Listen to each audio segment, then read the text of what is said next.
I'm Samantha Brown, professional organizer, decluttering specialist, and business coach. I created Pro Organizers Coach podcast to empower you to reach new heights in your business.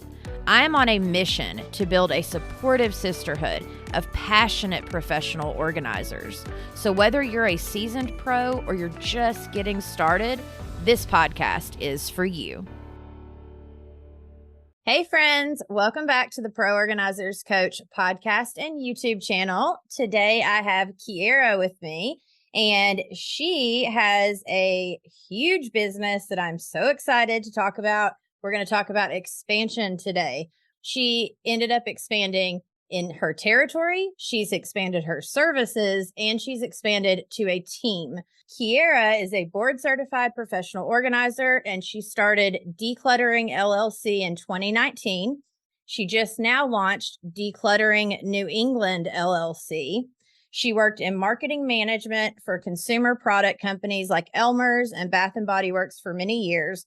But then she had twins on top of also having a toddler. So she knew she needed a different profession. After helping her dad, who was a hoarder, clean out his house, and then a friend organize her closet, she knew professional organizing was a great gift. She now has a team of 13 women across 3 markets that work to bring joy, peace, and less stress through organizing your everyday. They specialize in team organizing with a focus on clearing out clutter, organizing, concierge moving services, collectible advising, and recently added photo organizing to the mix. And her best advice as a small business owner is to not feel like you have to do everything all at once and to remember that life is too short to not enjoy every day. So thank you, Kiera, for being on the podcast. Yeah, you're welcome. It's good to be here. Awesome. So I'm so excited to have this conversation. And as we were talking before we hit record, I think the best place to start is to just kind of go back to the beginning when you first started this great adventure you've been on. And then we can kind of go from there so everyone can see the progression of how you went from, oh, I want to be a professional organizer to having, 13 team members and all these territories and all these services. So, what I like to start with is the fact that I really just wanted to do this part-time and just me. I never even thought about having other people or growing as much as I have. So you never know what's ahead, right? For your audience that watches this, like you just don't know. And maybe you do, maybe you have it all outlined, but I was knee deep with 3 kids and not really looking to work full time at the time. It rapidly did turn into full-time work. I feel like part of my journey was that I was so busy, and as an organizer, when you get to the point where people are calling you, you're referred quite a bit, you're a trusted resource, you're now booking further out. And I got to the point where I was booking so far out that who wants to wait that long, right? I mean, I wouldn't want to wait for me. Right. So what I did was I hired my first person, and I had been part of some just different women focused networking groups. And I put it out there like, hey, I'm hiring like someone to help me. I mean, it was very loosey-goosey casual, right, at the time. And so I had my first hire, and she's still with me today, nearly 5 years later. And I probably tease her more than anyone because we're like an old married couple in a sense, where we joke on the job and all that good stuff. So but that's really where I brought someone in, and it was someone who was referred to me, right? And I went through all the proper interviewing as best I could as an organizer, and said, okay, let's try it. Right. And then from there, honestly, I was very busy, through the last few years. And so I just slowly started to add to my team. And a lot of times I would, add, like someone would say, oh, I have a friend who's interested in doing that, but she doesn't want to run her own business. Right. And, cause it gets very overwhelming thinking about accounting or social media or anything. And so I'd say, well, put them in touch with me. And over time, A lot of people that came to me were referred to me, but I also do have like, say, random people that I found, right? And so now we're just one big happy family. Did you end Mhm. up like contracting them out? Did they become actual Yeah. employees? I started with contractors. So because I was like, still figuring out what to do. And I'm like, I don't even want to think about paying their tax stuff. And so I started them as contractors. I still have contractors on my team, but now, fast forward, I do have about half employees, half contractors on my team. So it just depends on how much they work for me and what they do right in the business, and also what they prefer. If they, some of my people still prefer to be a contractor. So, but yeah, so that's a great question. So I ended up just, growing within, it was the Dallas Fort Worth market is where I started. And I wasn't really, I mean, the Dallas Fort Worth market is like 7 million people. I mean, it's a ridiculously large size. And so, we were kind of in our bubble, in one part of Dallas Fort Worth. And we'd get calls, hour and a half away, and we would go. But I was really trying to break into a different part of Dallas Fort Worth. I wanted to start, like, my big recommendation when you're thinking about expanding is start with what you know, right? Whether it's in services or territory, start with what you know. And so, I know a lot of that area. And so I did some of my growing years there as well. And so I thought, let's just, let's see if I can get more business over in this area and then hire the team that I need. For now, we'll do the commuting, right? And because it's, like an hour, so it's not Yeah. terrible, but that's like typical for Dallas Fort Worth, by the way. So, but anyway, so yeah, so we grew, more and more, but then I had an opportunity come my way. I was looking at expanding outside of Dallas Fort Worth, and I had, I'm going to run through with you kind of what I did and what I still am doing, when I'm Hmm. looking at other markets. But in this case, I had this big plan in place of what I'm going to do next from a territory standpoint. And then another organizer approached me and said, look, I have an opportunity to do something different. We were friendly through a local, association, and she said, would you have any interest in, I don't want to say taking over, but basically, buying slash taking over my business, because she had clients she didn't want to leave. We talked through a lot of the details and we felt like it was a good fit for her clients. And so yeah, we moved forward. And thing that with that was it expanded my market within the Dallas Fort Worth area, even more so than I had planned. And then and with her team as well, that came with me. And then also it opened up my San Antonio market. She had just really started there. So I really was, other than having like, someone to work for me, which is very important. You can't do it unless you have somebody you can trust at that stage. Then I could start really growing that market. So it's been an exciting journey. If I were to tell you kind of what I would, recommend from an expansion standpoint, specifically territory, is to, like I said, go with what you know. Don't be afraid. I mean, if you're willing to put in the work, it's definitely out there, and because people need help right everywhere. So it just depends on how many people you really want to try to reach, with the services you offer. I like to say that you have to do a lot of research. So, because I could say that even within Dallas Fort Worth, they're very different from one side to the other. And so you want to do your research and make sure that not just your business model, but your team, I take them along with me. I don't just make decisions, say, oh, we're going to do this, right? I'm like, hey, what do you think of this? And we bounce ideas off of each other. So when you are hiring a new team member, as you were doing these expansions, are you the one that does like the consultation and then you send in your other team members? Do they come to the consultation with you to meet the clients? What does that process look like? Yeah, so it depended on the location. So I was doing, obviously, within the Dallas Fort Worth market locally, even though it was, say, an hour and a half away. I was doing the consultations. I eventually passed that on. So I'm not doing the consultations anymore, but I eventually passed that on. And then with San Antonio, because I had someone there, and she already had, a few clients and we were bringing in more. I really wanted, she's the local organizer, right? And I'm big on hiring local. So I want them to know her first.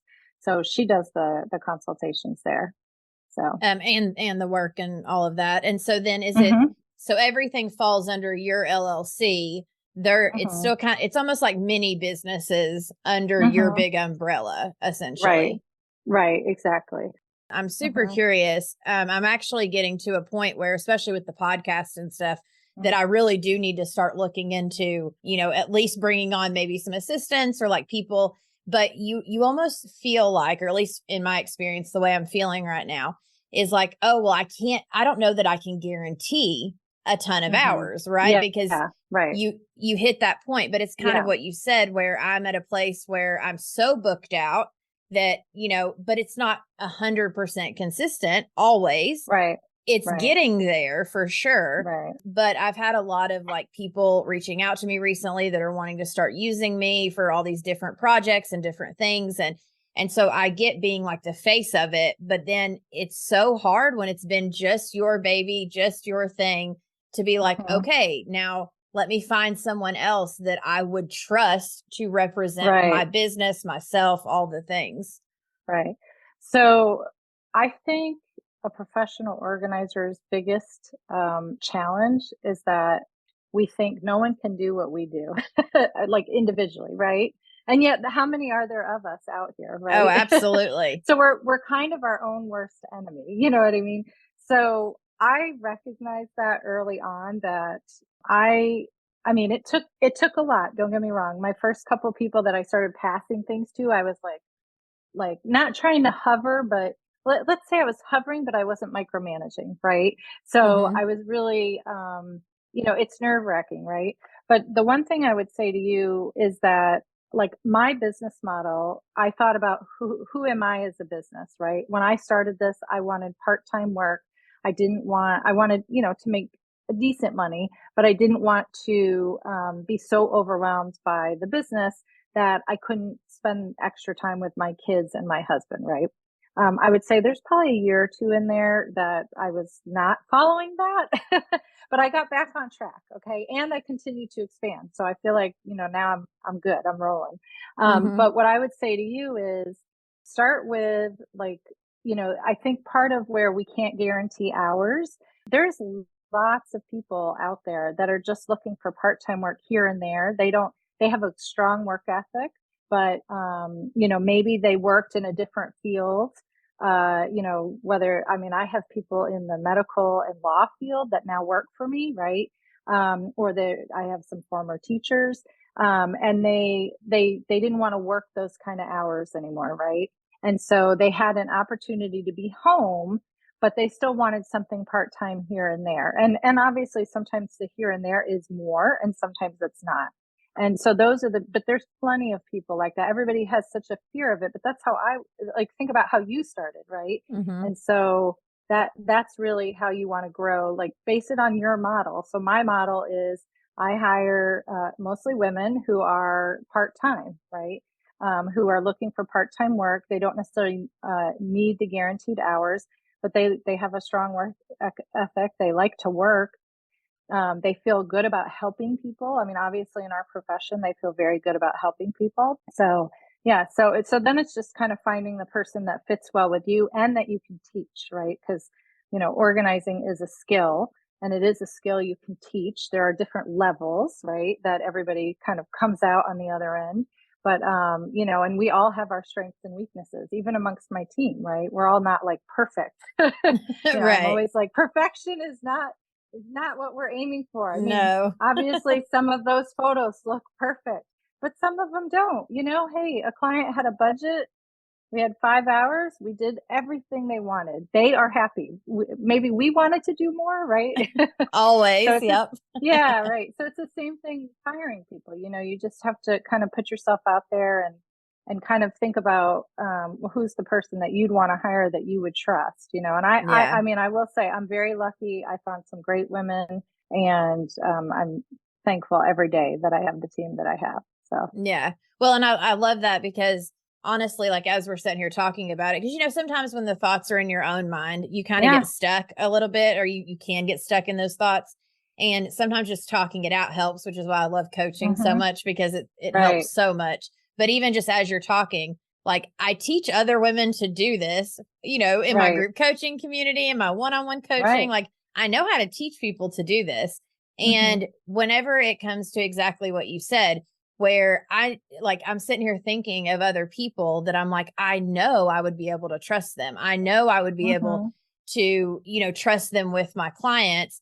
It was Right. just, it's again, me standing in my own way, kind of like you were Yeah. saying earlier, of like Yeah. we are our own biggest critic, and we kind of, Yeah.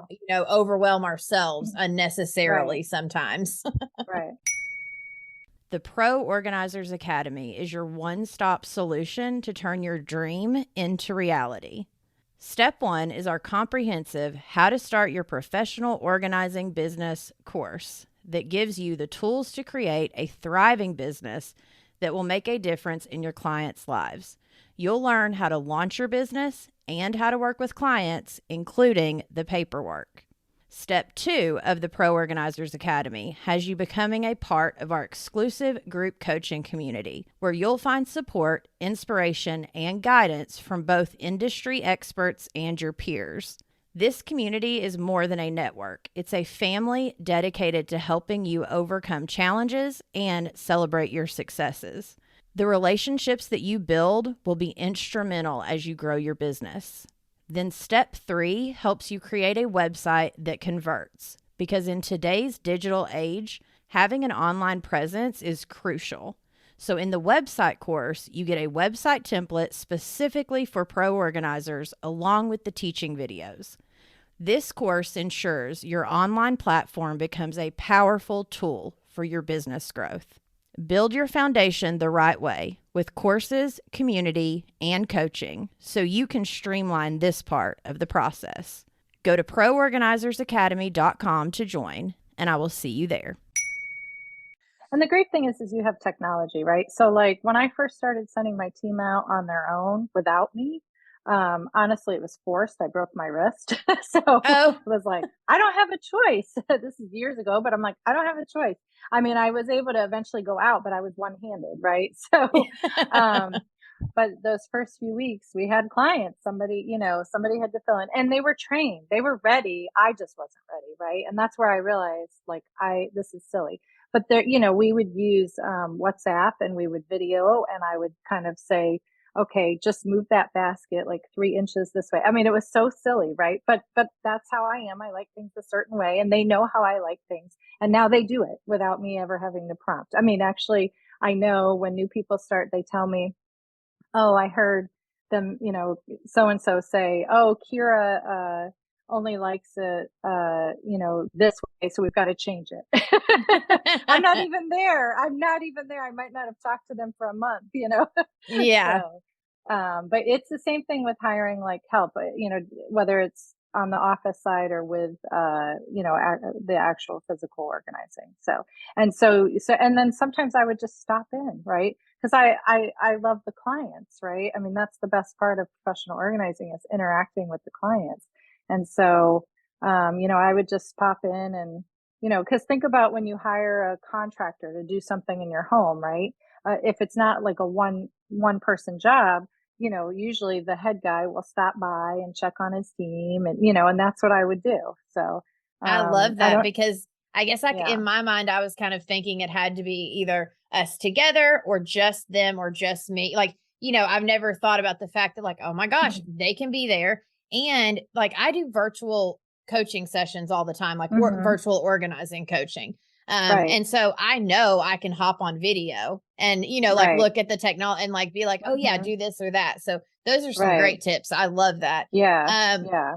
and okay, so then when it comes to the services part of this, Right. did Hmm. you start out when you were just beginning, like just decluttering for the most part, or like kind of what was the Hmm. percentage of like decluttering to organizing, Yeah. those types of things? So I had actually been on my own personal journey, right? So I was probably unusual, but I had taken some classes ahead of time, and I had read some books I never even thought to do this. This is when I had my corporate job and I was, basically, on my own journey trying to figure out, cause, I obviously with my father being a hoarder, I had to, think about, what can I let go and what can't. And suddenly when my husband and I got together like 18 years ago, we were like, oh, we have furniture standing in the middle of the room, right? So I had to teach myself a little bit before I ever even started to work with other clients. But when I got to that point where I was ready to be a professional organizer, I just started with friends and does that answer your question? I mean, it's kind of Well, like and I was kind of, long-winded. I was kind of wondering, like when you first started, were most, because, some of people kind of get more into the decluttering, helping Oh people yeah. release Hmm. things. And then Yeah. other people go more for like, I wouldn't say the high end jobs, but more of the, oh, everything needs to be like in bins and baskets and labeled and perfect, which is great. Right. But I think a lot of times we forget that decluttering piece. And so I was just kind of Right. wondering when you first started, Yeah. what your Right. percentages were of how often you were Yeah, it, decluttering. it was it was mostly the decluttering. I mean, I did have, and also I started in 2019, and a year later you have COVID, right? So suddenly everybody's home. I lived in an area where they were fine letting people into their homes to help them because they have all this stuff and they need to deal with it, right? Because suddenly everybody's working from home. So it was definitely more focused on decluttering. And then over time, I just really developed the organizing piece of the of Process. the jobs. Yeah. Yeah. So, and we do those high end jobs, but we also help like the other not, I wouldn't say the other side, but all sides. Like we just try to help as many as we can. Yeah, no, and I love that because I'm kind of in that same place where recently I've been getting a lot more of the higher end jobs and the jobs that, you've got to go get the bins and the baskets and do all Hmm. that stuff. Hmm. Right. But my bread and butter has always been the decluttering sessions. Right. The entire time I've been an organizer. And so I love that it's expanding now, Hmm. but it just kind of made me curious for you, like where you Right. were.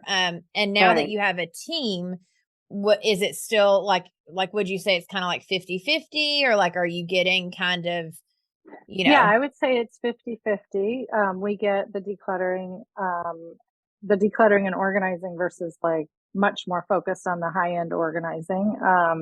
And then, in that sense, because I had a team, and we were helping so many clients, we'd have clients come back to us saying, oh, could you come and help us, pack up to stage our home to sell?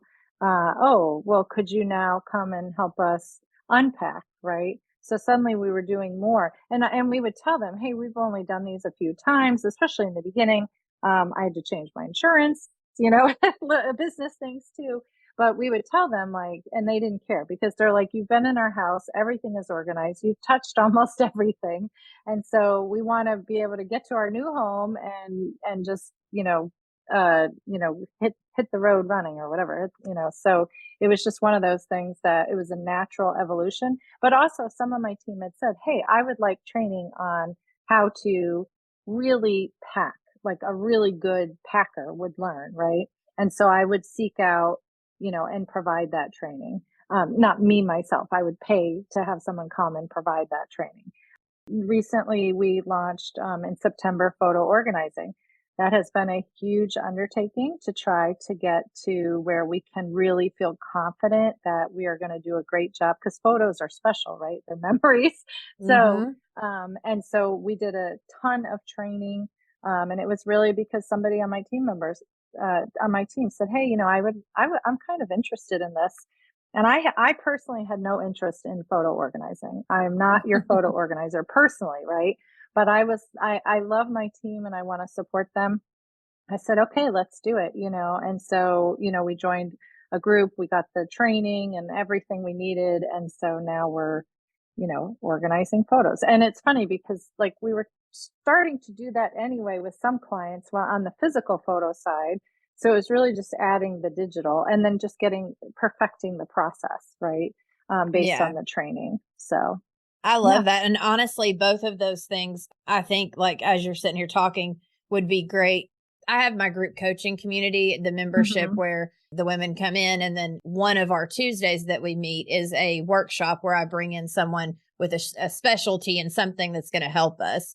They do like a workshop and we do a Q&A at the end. And I've never even thought about trying to find someone that could teach us how to pack properly or could at least like talk like that's an awesome thing to add because it is a skill. It is something that we should be trained on as organizers because I have, all of us can do it, but at the same time, doing it efficiently and feeling confident in doing it correctly adds a whole nother layer to us being able to do that. So the other thing I was curious about, collectible advising. I was going to ask you what that was. Okay. So it's interesting. So, when you're helping someone declutter and organize their home and you get down to those last few things, whether it's in a room or the whole house, but you get down to those last few things and they're like, oh, my mom left that to me. Oh, my grandmother gave that to me. Or, oh, I got that for my wedding or I don't know, whatever it is. It's a variety of things. Or, oh, that's worth something. That's a big one.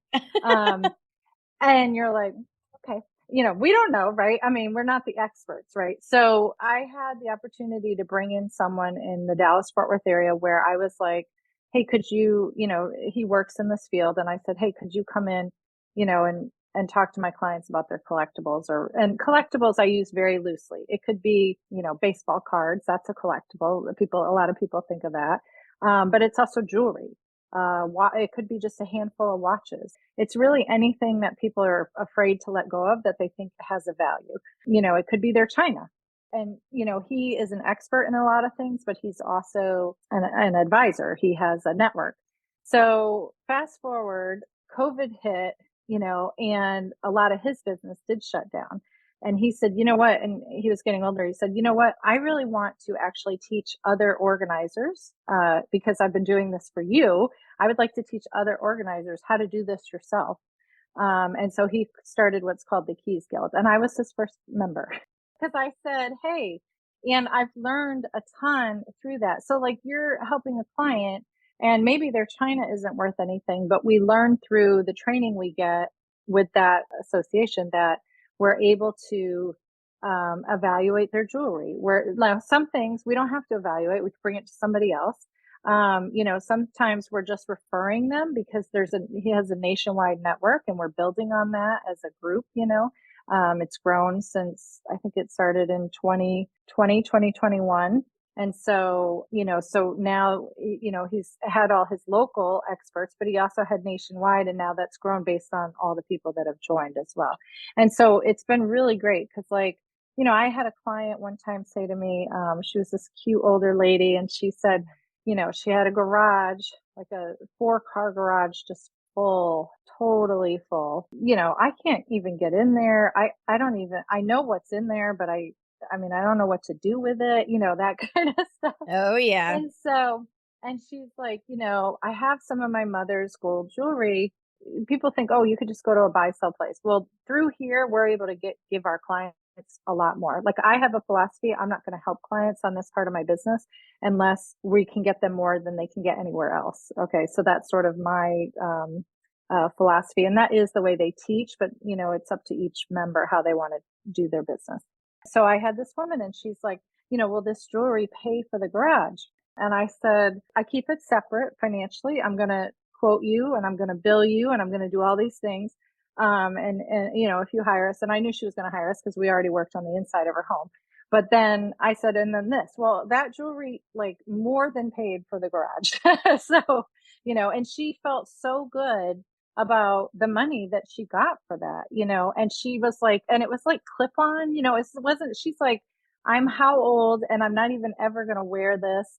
And I feel silly, keeping it, but what am I going to do with it when one day I have to sell my home? Right. And it's those kinds of things. And that's where as professional organizers, we love helping people, let go of the things that are kind of holding them back. So, I feel like the collectibles advising is like that one final piece. It's not for everyone, but I think, it's me and 2 other people on my team are the collectible advisors. And we offer it in 2 of our 3 markets, and it's a nice thing to do for clients. So yeah, as an addition to what you're already doing. No, I love that because when I saw it, I was like, wait, collectible advising. I have a lot of Mm-hmm. clients that end up having collectibles, like, a ton. Yeah. And Right. it's kind of what you said, where I don't ever want to advise them to release it if it could be worth something. But at the same Right. time, it's holding them back and it's taking up their Right. space. And so Right. having those resources of knowing exactly what to do with it is huge. Because even if you end up telling a client, oh, you know what, I mean, you're going to very delicately say, unfortunately, it's not worth anything anymore because, you know, the generations today is usually the answer that they're not buying this stuff and we're not seeing it come back because it's been gone for 50 years, right? Or whatever it is. Yeah. But then they at least feel good about when they're ready, they can let it go. They're not losing the money side of it, right?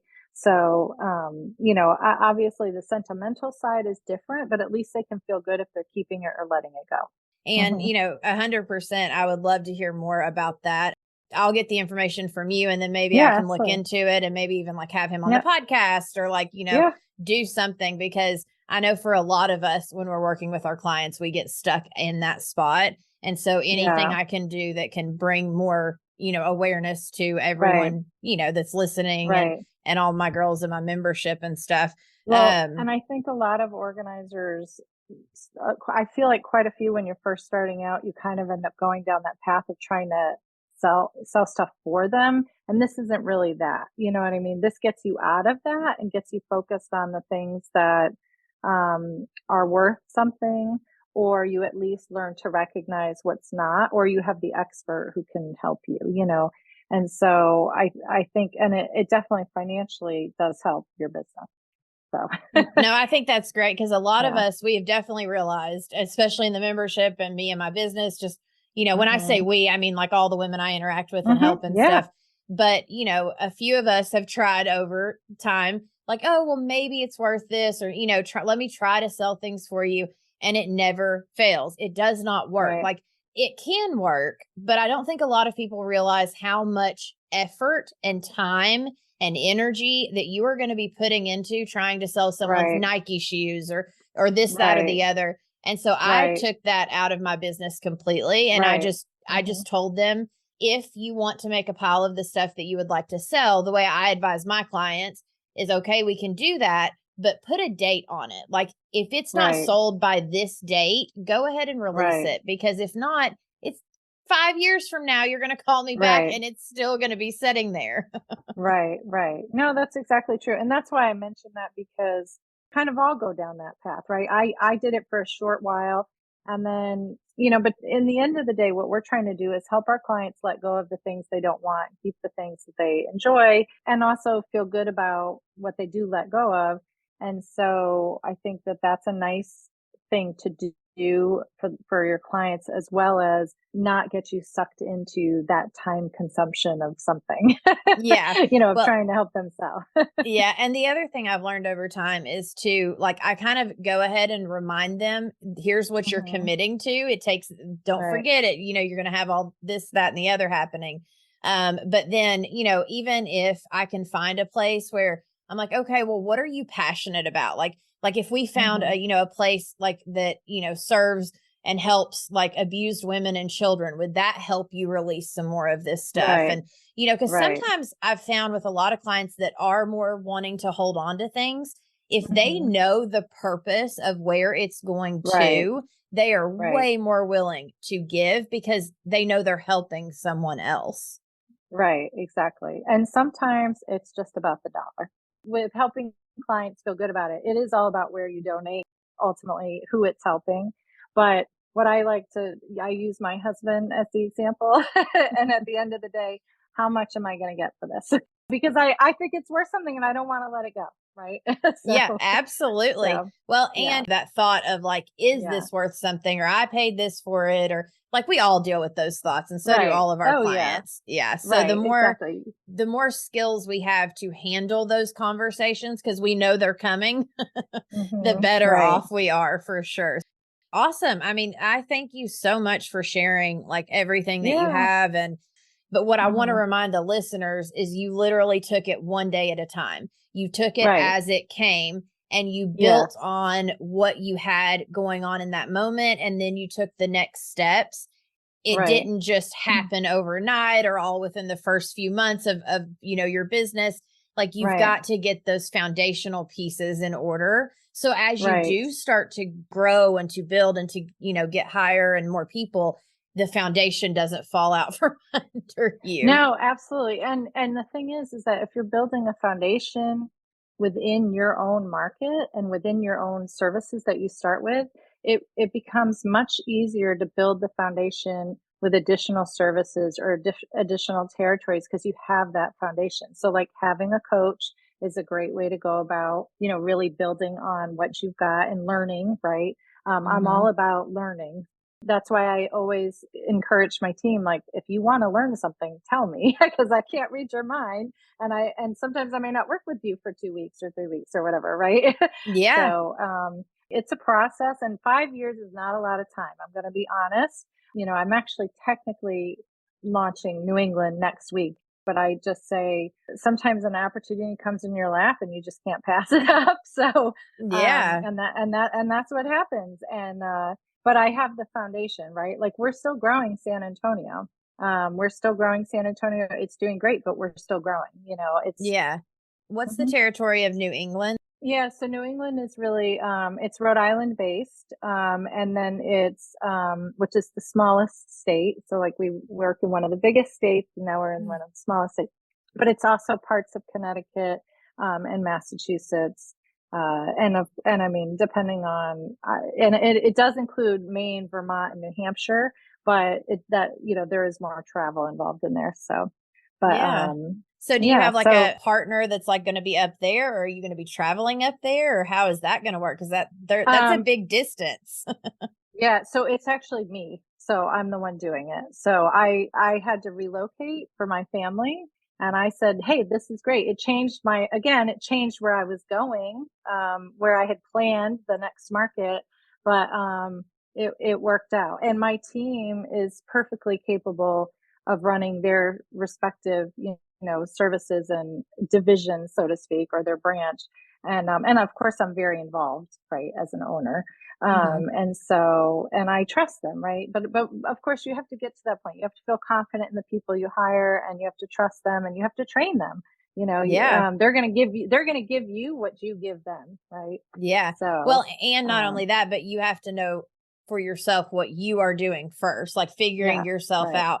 Where I right. think sometimes some of us can get into this and we almost think like, oh, overnight I'm going to have it all figured out and I'm going to, like Mm-mm. have my business grow and I'm going to expand and like we Mm-hmm. we set these huge ambitious goals, which is Yeah, great, but we have to be realistic with ourselves of this right, does take time, and you do right, have to be very strategic about how you're using your time and making right, sure that not just the foundation of your business is good, but that the foundation inside of yourself is good.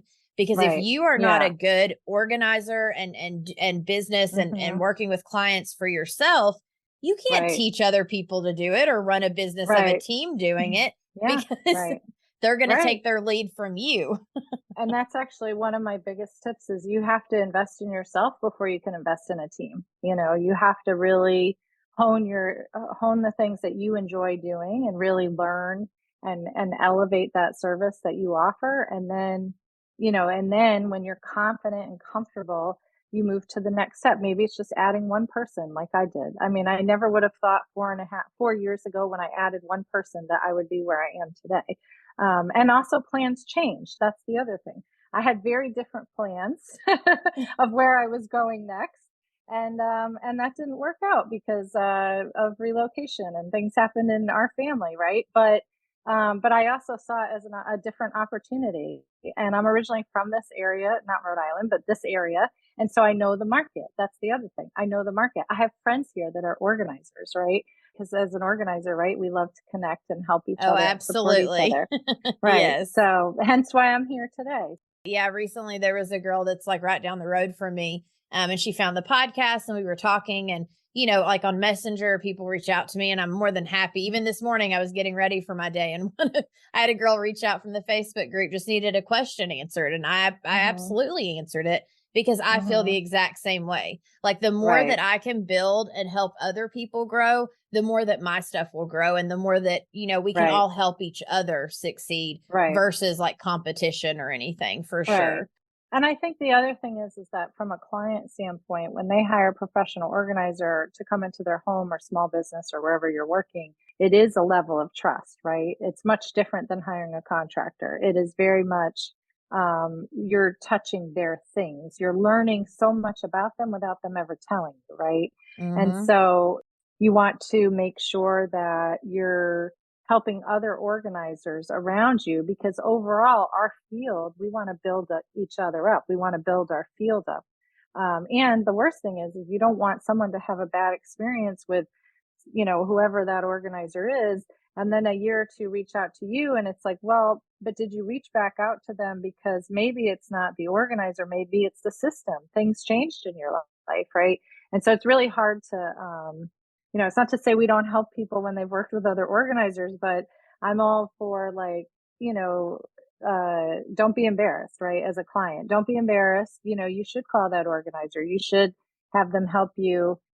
Because look, it's a year later. I bet you they know exactly what to tell you to change better than I can coming in the first time. Right. Yeah. So that's why I like to mentor and train, because I think it's better if we're all doing a really good job and investing in ourselves and therefore helping our clients more. 100%. So tell people where they can find you or if they want to go check out your website, all the things. My website and my Instagram is decluttered.us. Decluttered, past tense, because that's the goal, right? Mm-hmm. Yeah. .us. Or you can email me at Kira@decluttered.us. Yeah, and I'll make sure that the links are in the show notes below. And Kira, it's been amazing. And thank you Yeah. so much for sharing with our audience and being on the No, show. Samantha, it was really great talking to you, and I appreciate you asking me to come on. I love, like every organizer, I love what I do. I love my team and I love the clients that we help. And, we can only do better when we help each other. So, Yes. And on that note, for you listening, we will catch you in the next one. Thank you for joining us on this episode of the Pro Organizers Coach podcast. Go to proorganizerscoach.com to find all the ways that we can help you succeed in your business. Remember, you have the power to make a difference in people's lives through decluttering and organization. So keep honing your skills, embracing those challenges, and fostering connections. Girl, you've got this.